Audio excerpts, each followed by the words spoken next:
Okay, so last week we looked at Frank Lloyd Wright, one of the most famous American architects, and I hope you got to look at a lot of his different architecture works. You got to remember those were being built in the 1920s and 1930s. They still look very modern today, and then they must have just really looked like some out of this world creations.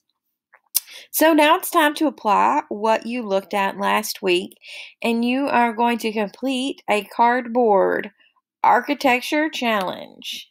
So, what you are going to be doing is building a house out of cardboard. You're going to look at how you use slabs to create a model. Now, this is something that working artists do all the time. They have to make scale models of their houses to present to clients.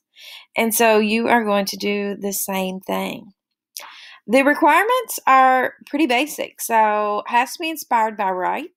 You're not copying a house that Wright already did, but you're taking inspiration from it. So Falling Water, probably one of his most famous. Maybe you want to incorporate a waterfall like he did, or a giant tree, or another kind of environmental element in there. Maybe you want to look at the Guggenheim, which he based off of a giant shell, and see what you want to design your house off of. Maybe you would like yours to look like a giant pine cone. Totally up to you. This is, again, creativity. Always about how creative you can be. I want to see stuff that I have never seen before. You do have to incorporate some environmental elements, like how he would have houses appear to disappear into the background. It has to be made of cardboard or any material you have access to. I've had people make these out of Legos. I've had people actually go ahead and make these out of wood. I've had people make them out of popsicle sticks. So, whatever kind of works for you that you can paint and manipulate and all of that. It has to have multiple levels, which means you have varying roof lines. All these examples down here all have varying roof lines.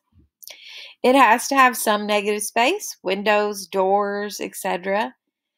You have to use a variety of textures. Now, you could actually go outside and gather up some twigs and rocks, dirt, things like that, incorporate real found objects, or you could do some painting to look like different textures.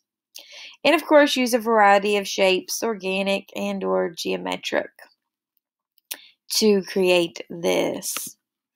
Right here is the rubric on how you will be graded on your final cardboard house. And then right here are some great links on how to actually build a cardboard house. If you have never attempted to build a cardboard house before, I highly recommend you check out some of these videos. There's lots and lots of these.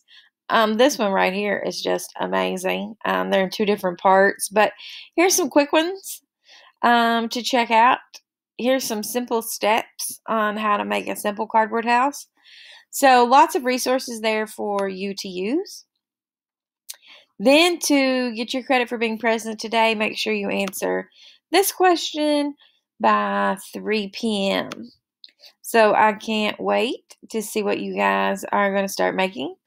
This isn't due until Thursday, so make sure you start working on that today. Maybe start the designing phase, start gathering up your materials, and then spend the next 2 days kind of putting that together and then adding the finishing touches. You don't want to get behind on this. This is not a project that you can do in 30 minutes. That's why you've been given 4 hours. So take advantage of those 4 hours. Can't wait to see what you guys come up with.